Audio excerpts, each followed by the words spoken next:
a ding. This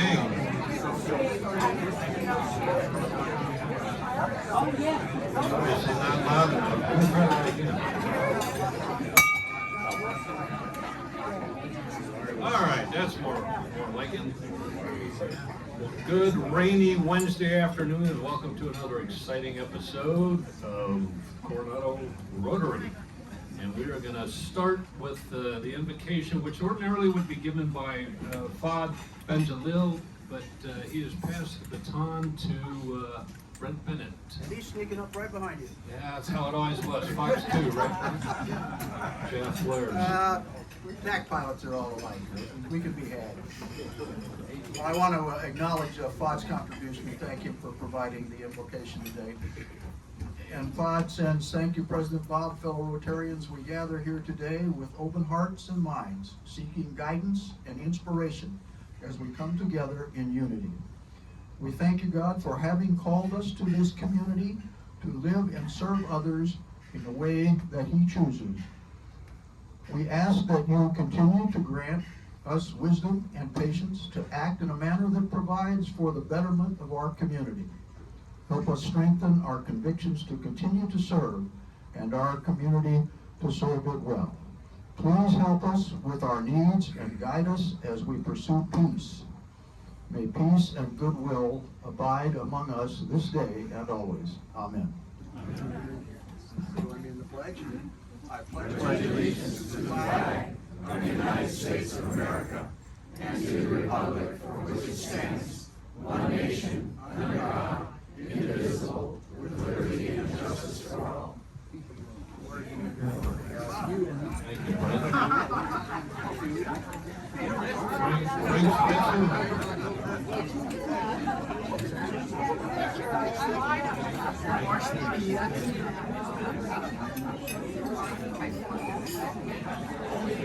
All right, now we're going to welcome past President Dan Orr.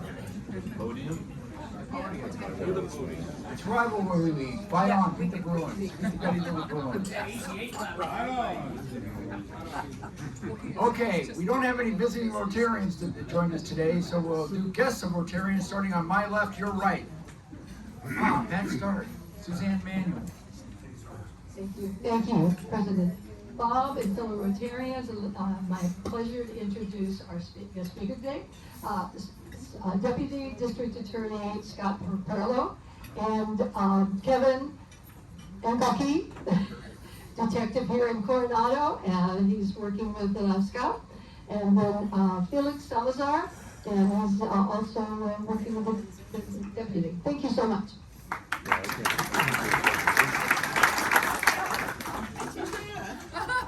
I was so excited about all these men over here. Seconds from a clean. This is my wonderful tennis friend, great gal, Luann McLaughlin.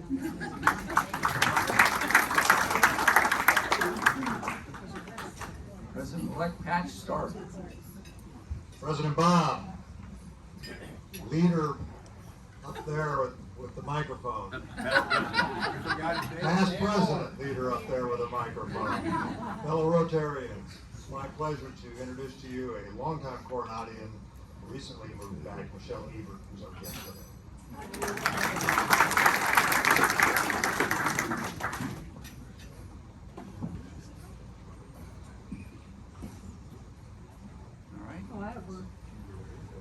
Oh. President Bob, fellow Rotarians, first I want to tell you how happy I am to be here. And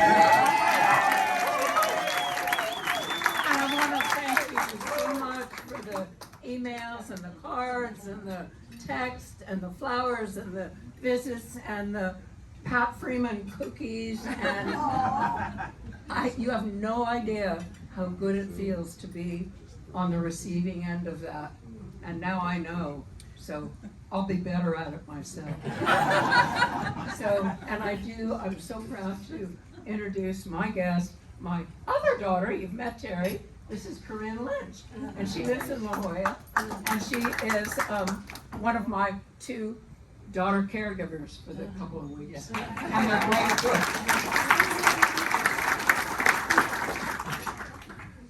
Ronnie. my guest, Lou DeBeer, who's going to be a future speaker for us in January. So he's coming to check us out today.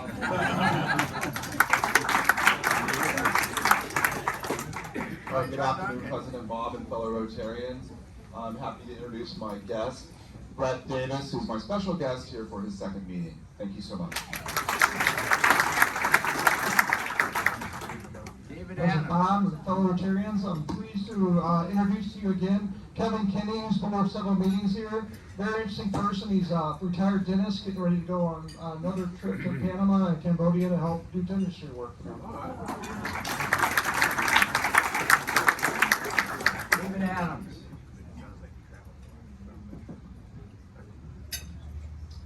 President Bob, fellow Rotarians, it's my honor to introduce my special guest, Savannah Granger. She's my stepdaughter and a realtor here in town, and this is her first meeting. All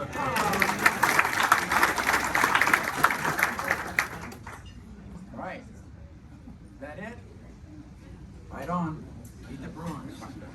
We gotta eat the Bruins. All right, thank you, Past President Dan Orr. Okay. Well, let's see how many red badges we have. I'll call your name if you wouldn't mind standing up so we can get everybody to see who you are. Probably already know, but who we got? We got Roger Clapp here. Good to have you, Roger. Arlene Inch. Harley. There she is. Amanda Manier. Hi, Amanda. Terry Moss. Terry. Did Terry make it, Doug? Okay. Terry would be here, but she's not. So, Andrew Gade. Hey, Andrew. Sarah Polkey is at the door. Yes. There she is. Brandon Mather. Have I missed any red badgers? Hey, Luann, nice job. John Weisbart. Okay.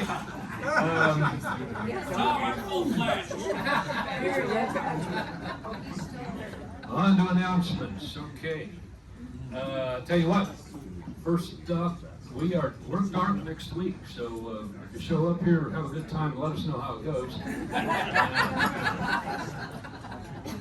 The next and last major event here in November is going to be the board meeting. So if you're a Red Badger and you want to attend that and see how sausage is made, then please just flag me an email so we get enough chairs there in the boardroom, and we'd love to have you come. I could fill the rest of this slide up with some holiday events, but we got some great slides coming up for you to look at for each one of those. So break. I'm going to turn it over to Bill Sankey here just for a second. A couple months ago, we've kicked off this 100-year plan for our Rotary Club, and I think I sent out a note to everybody soliciting some inputs for our gift to the city. And Bill is taking that project on. Thank you, President Rob and fellow Rotarians. If you look up here on the screen, you'll see the project we can't do because we already did it. That's the clock we put in. So that's the kind of theme of a project we're thinking of, something with a physical impact, a physical presence around town that might better our community. We've had one meeting so far. One of the suggestions was some type of a gazebo or a stage addition to the grassy park by City Hall. We've talked about median improvements. We've talked about upgrades to the existing Rotary Plaza Park, and some other ideas as well. So if you have some ideas, you can email me directly. If you want to come, there's a meeting at Suzanne's on November 28th at 6 p.m. 6 p.m. November 28th. And you can share your ideas with those of us on the subcommittee or the whole group, which is the group that's meeting at Suzanne's. So thank you very much. Appreciate your time, and I look forward to hearing from you. Thank you, Past President Bill. Okay, next slide. So, this is an exciting time of year because it's the opportunity where we share what the next year's Rogues Gallery is going to look like. So this is it. I'm hear ye, hear ye. Continuing for their second year as directors will be Dave Landon, John McCann, Chris Keys, and Dan Frank. And we're really looking forward to welcoming two new directors, Marv Hines, and Virginia Bear. On the officer side, continuing for a second year, Kip Williams as secretary, Carol McClellan as treasurer. I'm going to roll into that highly coveted immediate past president role. President Pat Stark, he not quite as coveted, but he's doing it. And the one that still has sparks in her eyes, our designated president-elect, and we're delighted to have her, Natalie Bailey.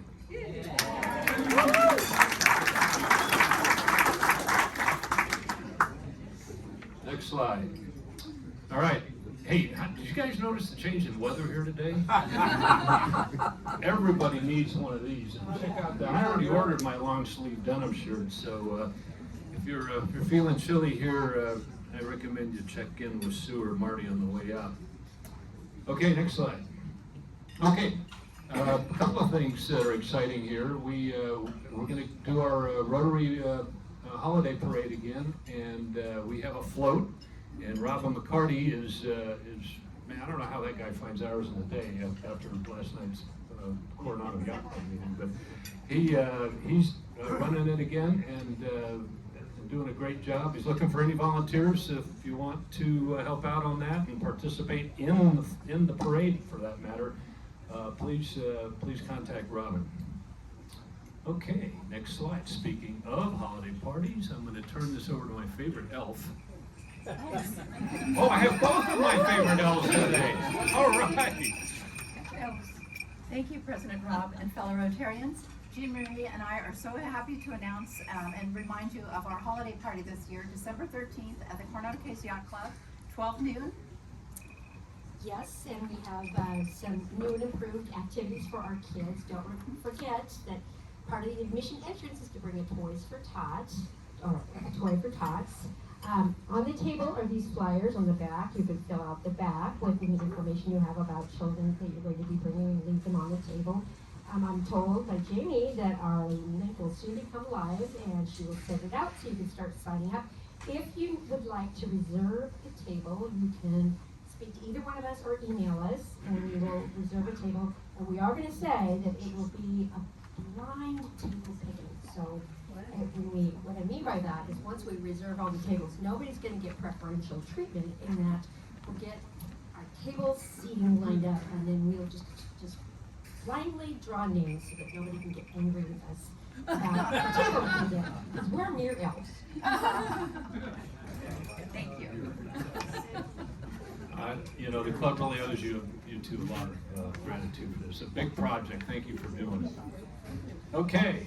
Next slide. Okay, we've got Thanksgiving coming up here next week, and we are still collecting foodstuffs for the needy, for the IB food pantry. So once again, the Rotarians who are opening up their addresses for to receive that is here, and of course this is the last meeting that you can deliver food. But the standard food fare there is game, so if you would consider contributing to that, that'd be great. Thanks.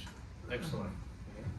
All right, and speaking of that, a late arrival, this is just, I think yesterday, Luann, is this, or today. This morning, okay.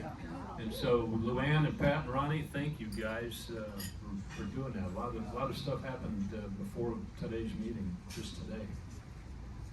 Okay, next slide. Okay, join the ISFR. A lot of fun. We're going to Bend, Oregon, first week of February. Questions, see me or Steve or Martin next. All right, what happened this week? Let's see. Well, next slide. This actually happened starting at 5:30 this morning, and let's see who was there. Next slide. Look at this. I can't believe it. And then guess what? Most of these people are here. They didn't get enough for breakfast. They had to roll in for Rotary lunch too. But what an extraordinary contribution to our community. Here you go. Less fortunate. Well done, all of you that participated in that. Thank you so much. All right.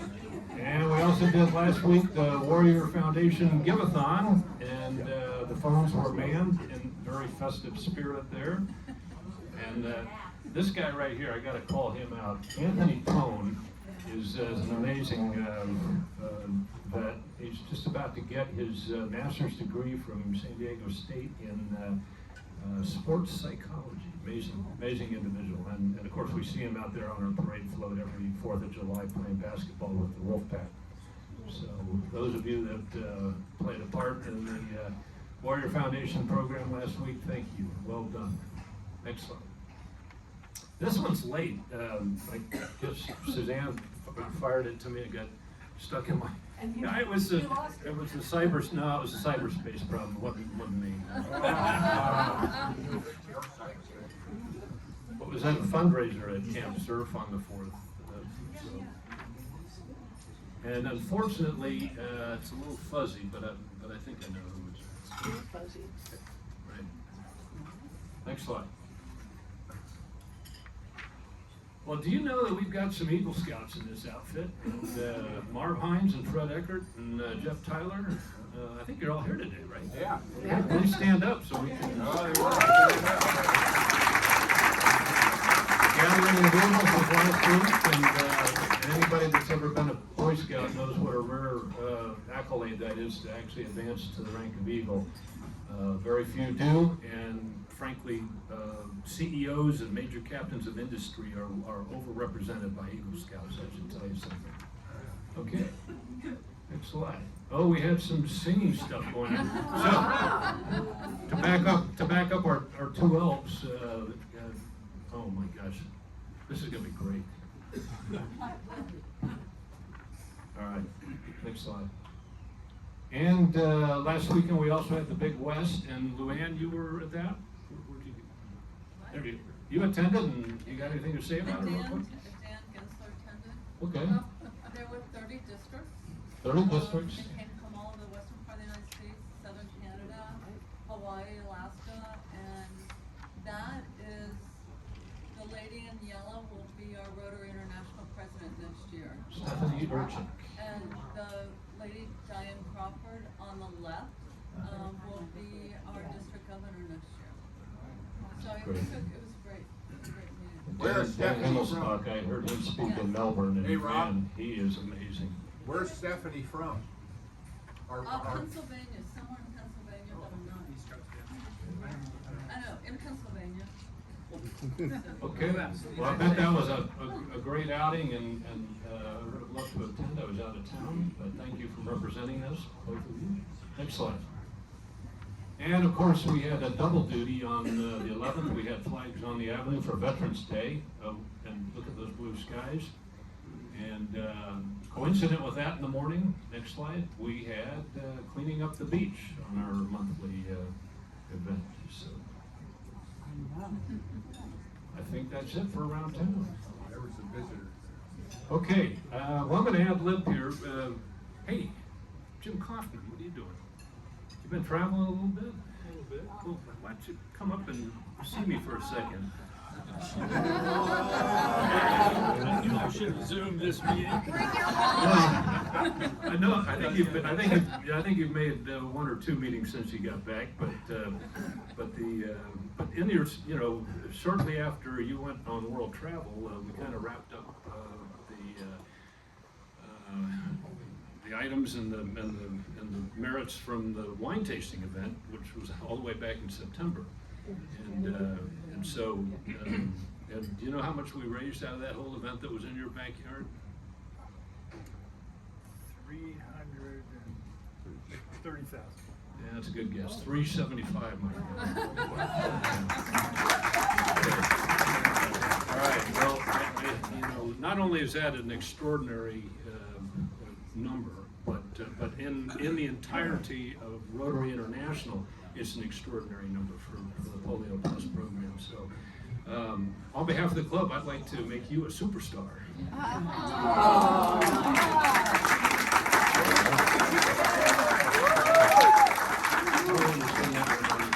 But while you weren't here, because you were in Turkey or someplace, your cohorts, Stephanie and John, are also superstars. So, congratulations. It's the least we can do, and I tell you what, without your venue, it just wouldn't be the same program.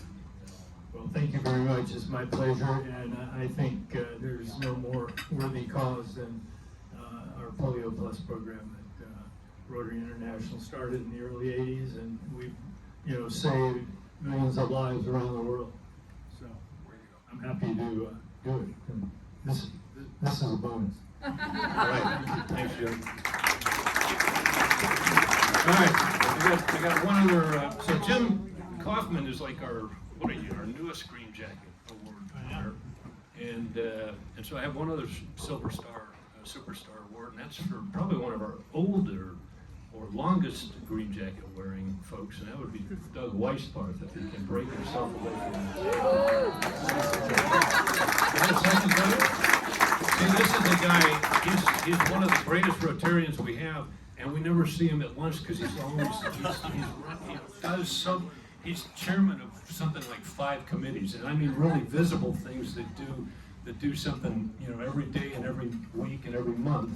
And he's a guy that's always doing stuff. And I know you've been singled out for your contributions in the past, Doug, and I think you've been wearing that green jacket longer than anybody in this whole club. But I don't think you have one of these stars, so I'd like you to have that, my friend. And it's probably more deserved than anybody else.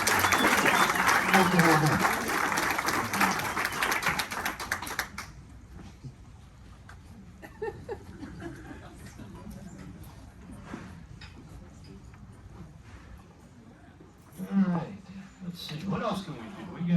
We got 7 minutes to play here. Yeah, what do you guys want to do? Bring up the trivia slides, let's have some fun. Okay, all right, it's a rematch. It's the front room this way and the back room that way, except that back table there, you're with Luann. They're with where Al is, okay? That's going to be Luann's table. All right, let's roll into the first question. I have to find my cheat sheet here. I'm supposed to know the answers to these things. All right.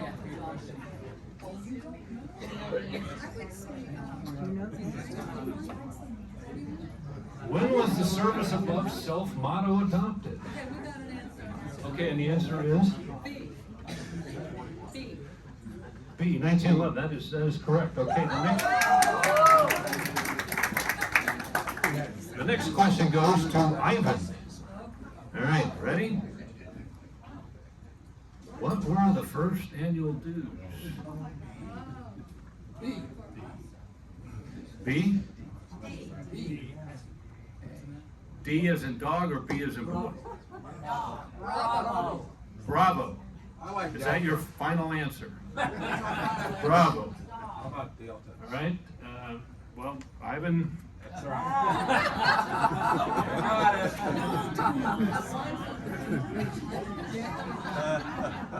right. So that one didn't work out so well, Ivan. So you get the next question. Ivan, you needed me to help you. All right. Now in the future, if there's a wrong answer, I'll announce it and then give the other team an opportunity. All right. So since we go around and we have little things that we do in Rotary, and one of those is we produce a banner and we show it or we take it someplace. And what's the farthest distance that a Rotary banner has gone to, From where? To be from the home club?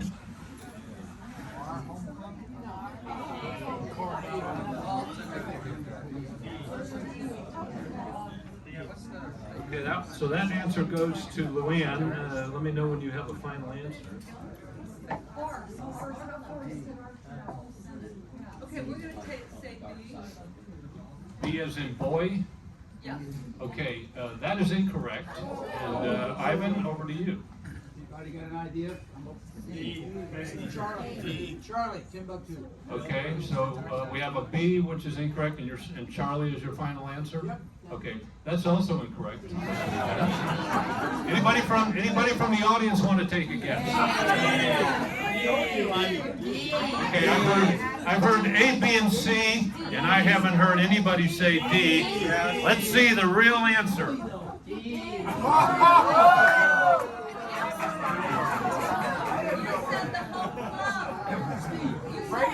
said distance from the home club. Well, that would have changed your answer, right?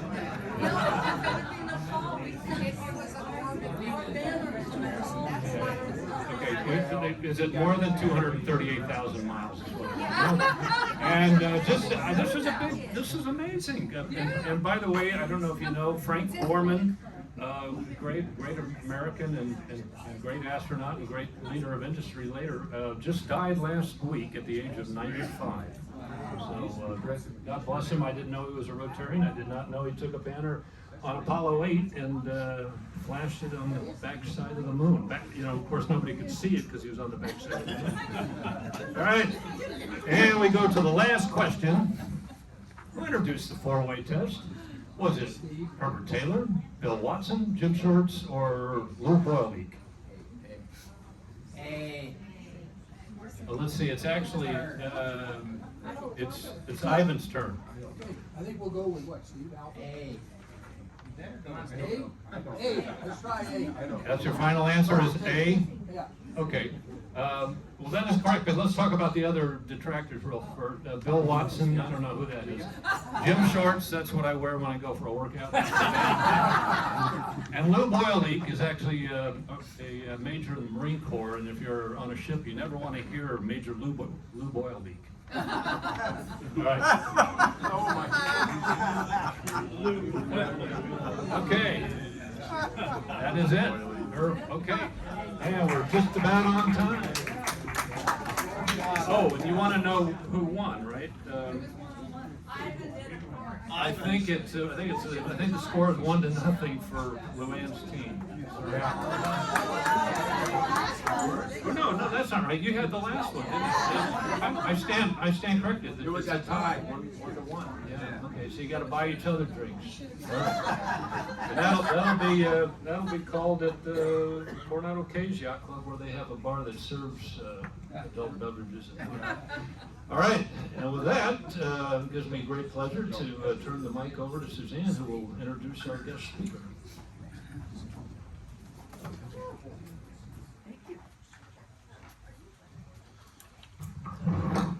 Recently, there was a 60-minute segment, I hope you saw it, but it had to do with elders being scammed.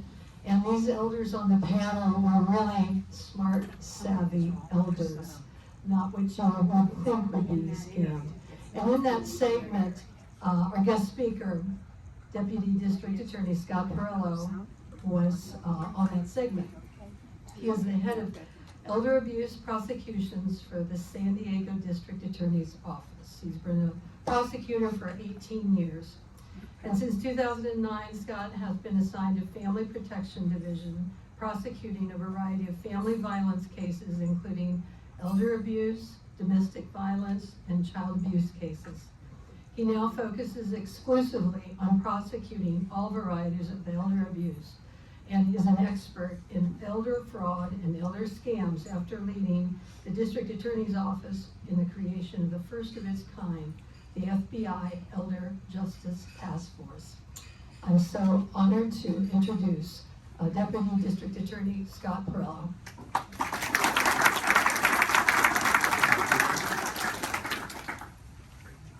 Thank you. Good afternoon, everybody. Good afternoon. When you want to go to the next slide. I'll give you a sign. Thank you.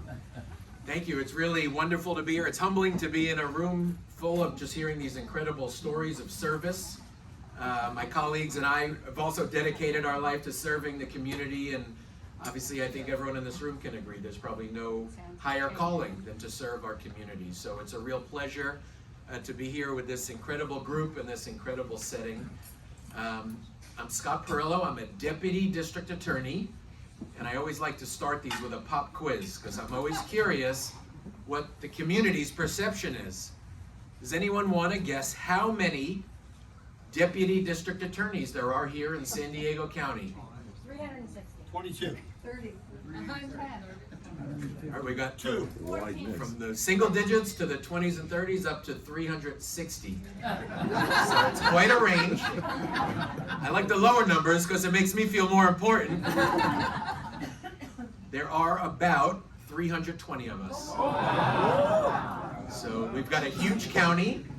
We have courthouses up in Vista, out in El Cajon, Chula Vista. We have a juvenile branch over in Kearney Mesa. And I work downtown at the Hall of Justice. And there, unfortunately, are lots of different types of crimes and lots of bad guys out there. So there's lots of work to be done in the courthouse. And so there is, people get confused. Next slide. The difference. And depending on where you are in the country, we're called different things.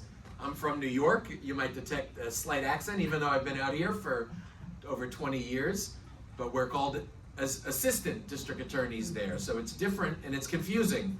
On the federal side, you have assistant U.S. attorneys. So we're county prosecutors, and all of the civil servants in our ranks, like me, are deputy district attorneys. There's one district attorney, and that is Summer Steffen, who's here, and we are very lucky. If you look around the country and look around California, at what's happening in some district attorneys' offices, we're really lucky here to have Summer is actually one of us. She was a deputy district attorney for 30 years before running for the elected district attorney position. And she's real passionate about elder abuse, and she's really passionate about us leaving the courthouse and leaving our offices and coming out to spend time eating and talking with groups like this. So it's wonderful. And this was, Summer, when she was campaigning years ago, used to use this quote, which really resonated with me, that ultimately our society will be judged by how we treat our youngest and oldest, our most vulnerable. And so when we're in the cause fighting elder abuse, we certainly dedicate ourselves to that every day, is fighting for people who might not have as strong of a voice as they once had to advocate for themselves. So we take this very seriously. Next slide, please. So I want to talk to you a little bit about elder abuse dynamics and why it's so important. Some people say, why does elder abuse have its own unit? You have all these other divisions at the DA's office. Why is it its own unit? Well, we know, and I'm sure you all can relate, that unfortunately, we're not hearing about most cases of elder abuse. The research and our own practice tells us that we're learning about 1 in maybe 25 actual cases of elder abuse. So the tip of the iceberg that you see in this slide is really what we collectively know about. The police department, the DA's office, Adult Protective Services, these other county agencies that are here to help us. And why is that? Why is that? It's mostly because of the dynamics of fear, shame, and embarrassment that our elder victims of abuse experience.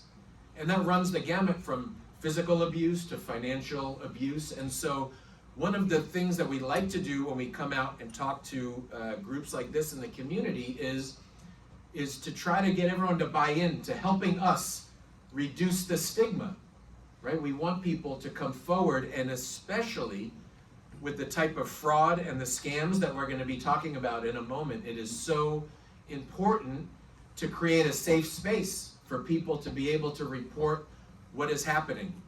Because what is happening at such a wider, more common frequency than anyone wants to talk about or admit is happening.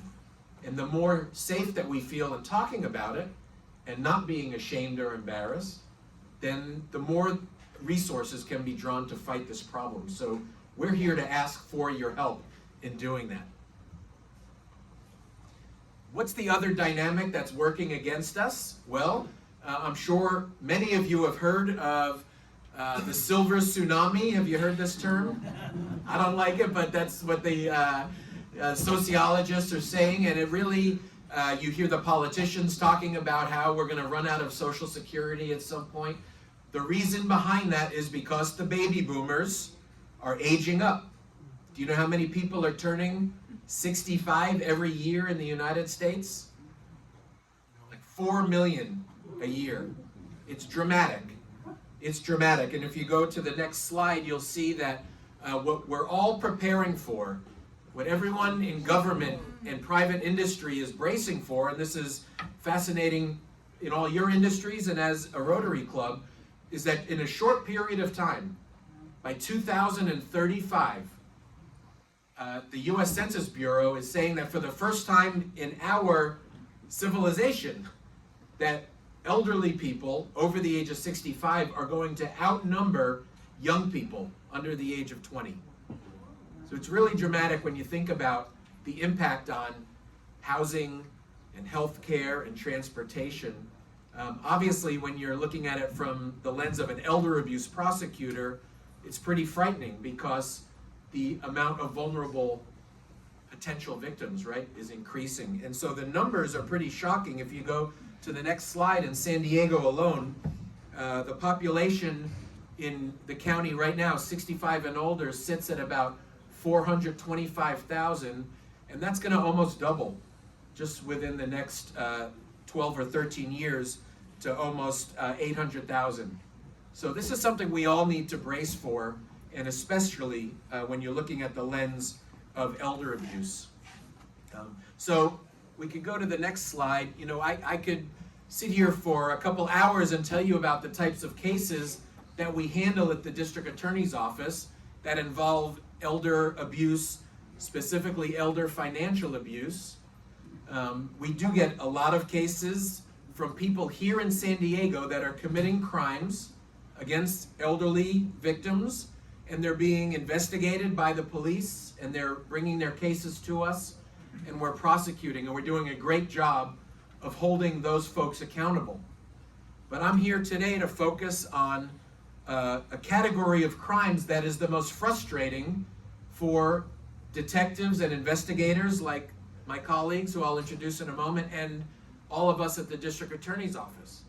Because this is the most prevalent crime that is happening, and it's the type of crime that everyone in this room, myself included, is the most likely to fall victim to any moment. And these are these scams that are being perpetrated by people far away from us. People that are beyond the reaches of the law, unfortunately. And it's very frustrating because we can't hold all of them accountable.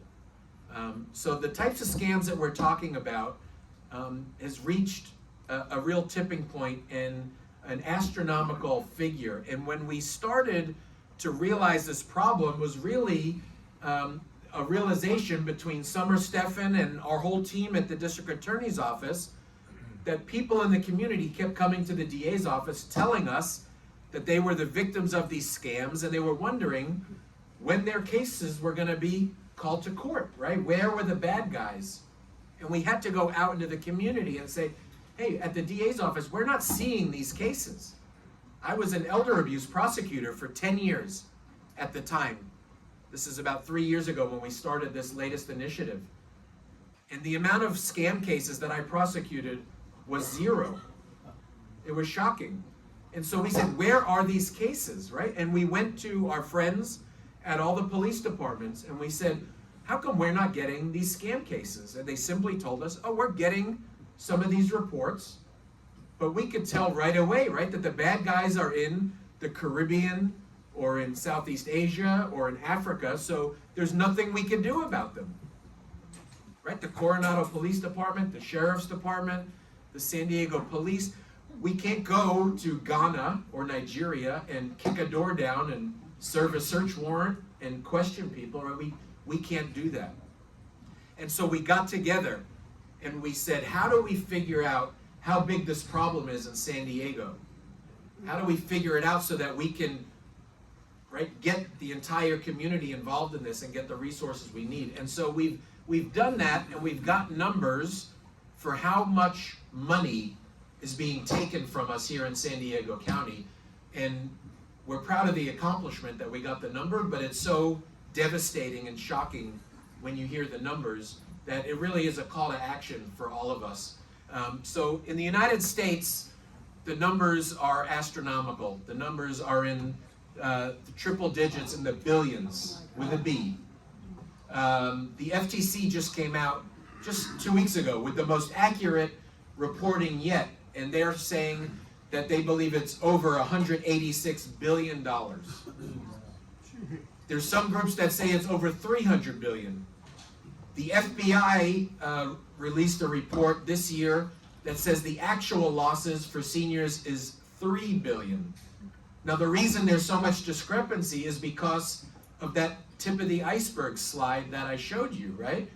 They don't know. $3.1 billion is reported to the FBI, but there's another 25 victims for every one victim that is not reporting. So we know that the number is astronomical.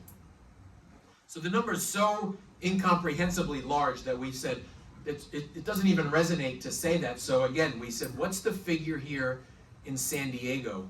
Does anyone want to guess what the number is in San Diego? How much money do you think left the bank accounts of your neighbors, your friends, your contemporaries last year? Shout out a number. 10 million. 10 million. 15 million. 15 million. So last year, we were shocked. The number last year, 2022, was $49 million. And that was from 1,800 victims. 1,800. Now, think again. You have to add the multipliers. So we know for a fact it's well over 10,000 victims.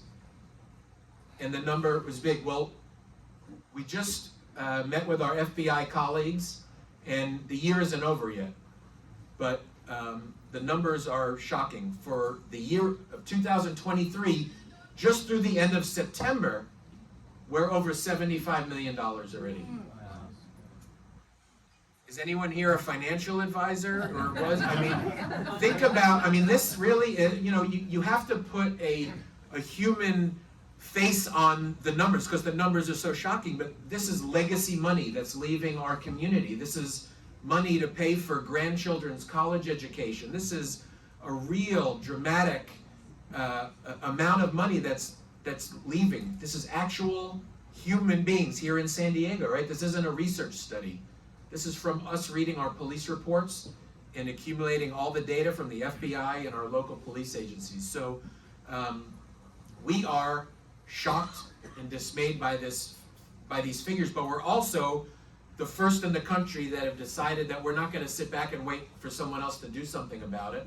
And so we're really excited that we have some momentum here with Summer Steffen rallying the troops to start the first of its kind Elder Justice Task Force. And what it involves is a collaboration between the FBI, our district attorney's office. This young man over here, Felix Salazar, in the black jacket, is a district attorney investigator. So he's a police detective that works at the DA's office. Before that, he was with Carlsbad Police Department.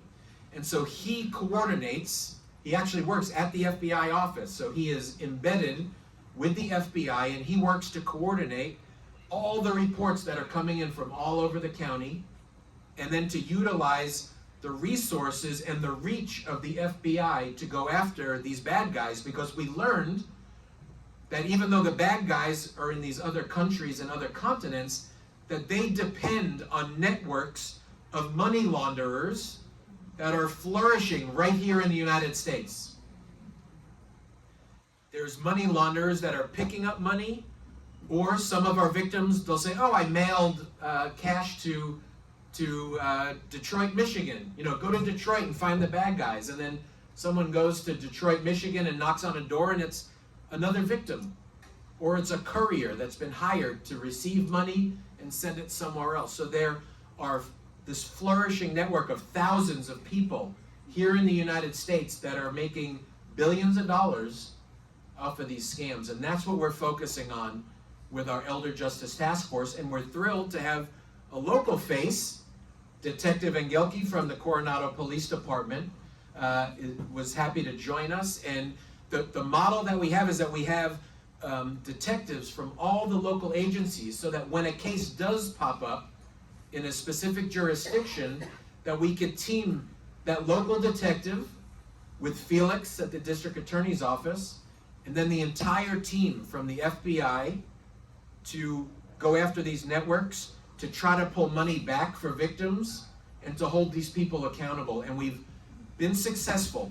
Now, it's hard to celebrate when we have a few people that we put in jail, when we know there's maybe 10,000 victims a year, but we are demonstrating that what we're doing works, and the rest of the country is looking at us, and the FBI from Washington, D.C. is looking at San Diego, saying, wow, they might be onto something there, and perhaps we could roll this out across the country so that we could actually stop this problem.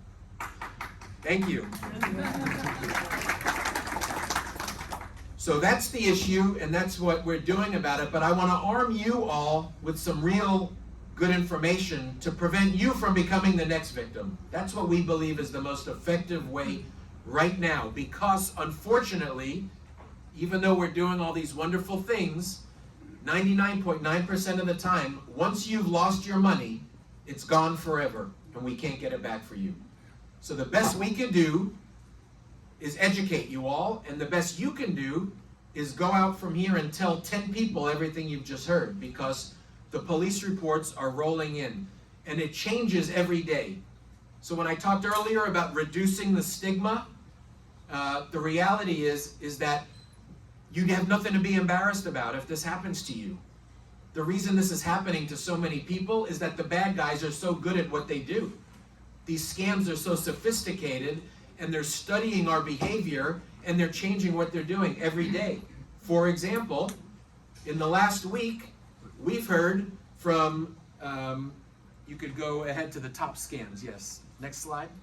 That's good, thank you.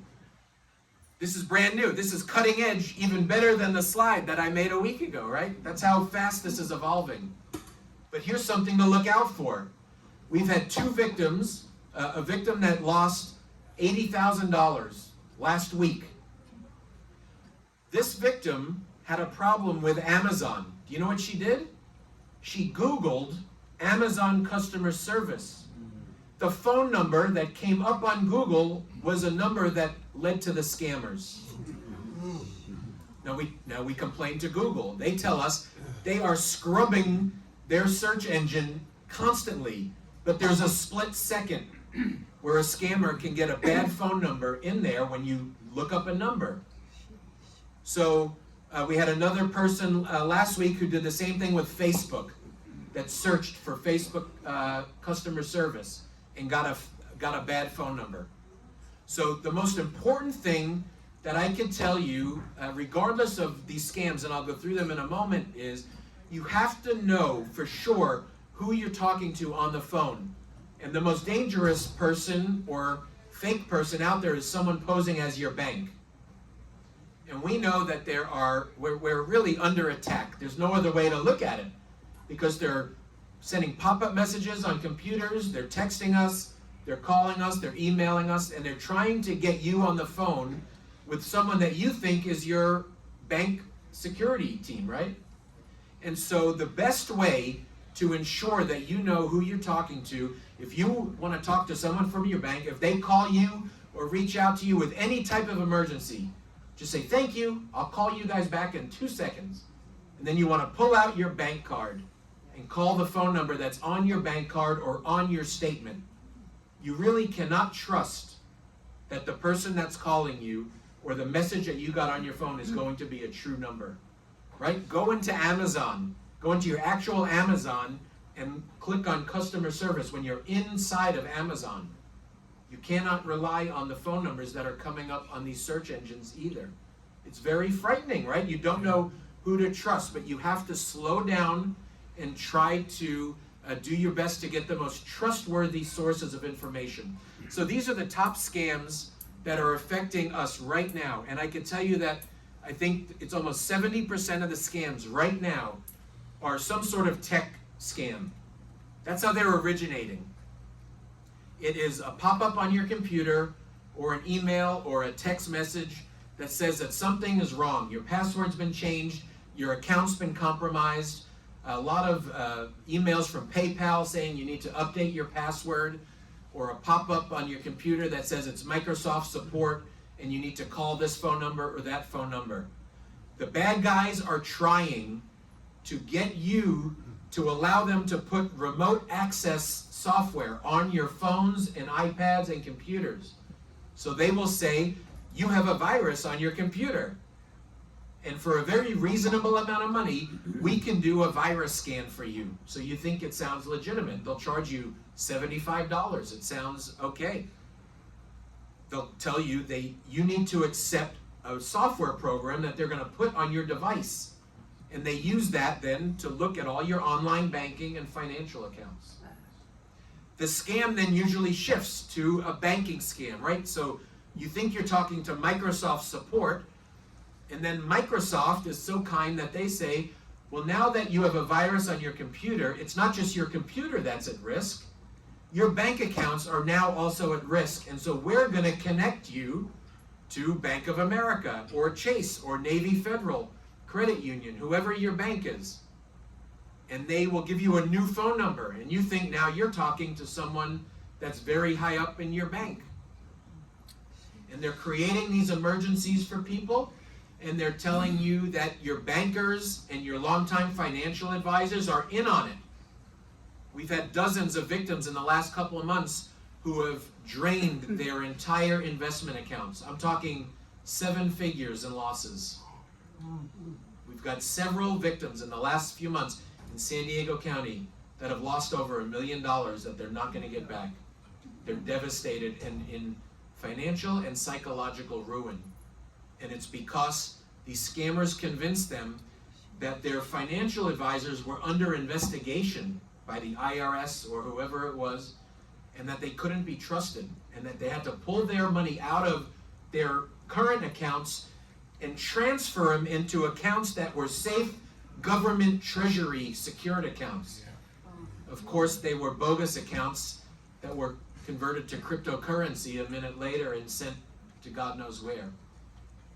So, we come out to talk to people. We don't want to scare everyone. This is scary stuff, but we don't want to scare anyone. But we all have to be vigilant and just remember, slow down. There's no emergency that's going to come to any of us where we need to scramble like that. I ran into a woman. I was talking to a group like this in Carlsbad 2 weeks ago, and this has never happened. A woman came running in the back door.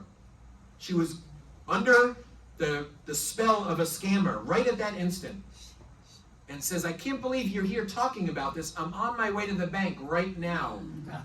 She's the woman that fell for the Facebook. She thought she was talking to Facebook customer support, and she was hyperventilate. She was so, you could tell how the scammers get everyone worked up by telling you that your grandchild is in peril, that they're in jail, they've been in a terrible car accident, and that you need to pay their bail money, or that all your accounts are compromised. They'll tell our victims that there's a gag order, that a judge somewhere decreed that they're not allowed to talk about what's happening. That's the way they get them not to call or talk to their neighbors or their friends or children. And if you're under 65 in this room, I don't want you to think you have nothing to worry about. So I have good news. I have good news for the boomers in the room. The FBI report says that younger people are falling victim more commonly than older people. Okay, there you go. So it has nothing to do with generational, it's not the issue. And I promise you that, right? There's more young people, but the issue with seniors is that the impact is far greater, right? They've already earned that money. It's a retirement nest egg. It takes them more, it's harder to recover from it. And there's more wealth there to be taken. But your grandchildren are just as likely. They're buying concert tickets. They're getting scammed left and right with all the social media. So it's not a generational thing. It can happen to all of us. Every one of our cases where we have an elder victim, Felix will get search warrants and get a list of all the phone number, the scammer's phone number, and there's 25-year-olds that fell for the same scam. So don't be embarrassed. It's not an age thing. But the impact on seniors is far greater. How much more time do I have? 4 minutes? How am I going to save $75 million in 4 minutes? Okay, it's okay. We're good. We're good. I just want to make sure I'm getting to the most important points, the most important scams we got there. So how are they getting our money? Let's recap here. So the scammers are primarily, right now, the trend is they're asking for cash. They're asking you to go to the bank, and they'll give you a script of the lies to tell your banker. Most commonly, it's that you're doing a construction project, and that's why you need to withdraw so much cash. And they'll tell you to take your cash and either wrap it in newspaper and FedEx it somewhere else in the country. They'll ask you to wire it. There's a new scam that's happening right now to hundreds of people in San Diego, and they're getting their cash in a box. They're taping it up, and they're waiting for very nice people in very nice cars to come pick it up. Can anyone think of who's coming to pick up this money? No, not John Gotti. Who's driving real nice cars all over San Diego? Uber drivers, yeah. Yeah, sure. Uber and Lyft. So these bad guys from around the world are sending Uber, but we also have other people who are couriers working for these criminal networks that are coming to pick up cash. It's really shocking. Next way is gift cards. When Felix and I started this 3 years ago, that was the primary method of payment. We don't really see a lot of this right now because some of these other methods have taken over. But we still do see cases where they're asking victims to go to the big box retail stores and buy $1,000 gift cards in the thousands, and they just have them scratch that number, the code off the back, and it's basically a debit card at that point, and the bad guys from abroad pull the money right off the card. There's a new way, though, that is taking up most of our cases, and it has to do with the most cutting-edge technology. Like I said, they're studying us and doing everything we can do. The next slide. This is Bitcoin ATM machines, cryptocurrency. These are in convenience stores all over town. I'm sure there's one on Coronado somewhere. Once our seniors fall for the scams, they're being directed to withdraw cash.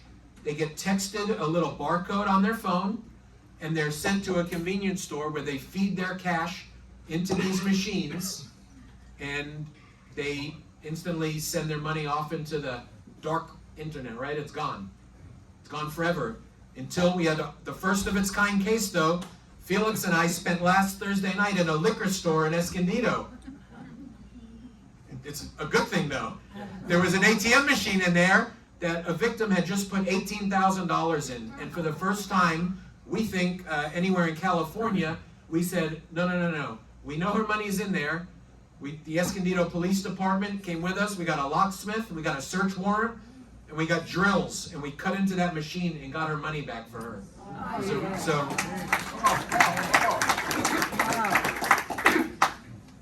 Unfortunately, though, they don't even need these machines. Next slide, because now it's real easy. Anyone who's dabbling in cryptocurrency knows the bad guys can walk you through very quickly setting up a Coinbase account, or there's a lot of banks now that have cryptocurrency accounts, so you can create on your iPad a cryptocurrency account and then just transfer the money into another account where it turns into cryptocurrency. So just think about that.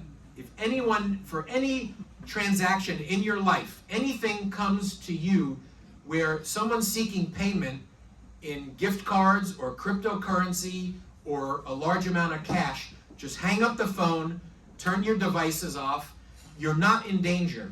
I can tell you that, thank God, we've been doing this for 3 years. There's no mafia guy. Someone said John Gotti before. There's no bookie that comes to your door and is hurting people.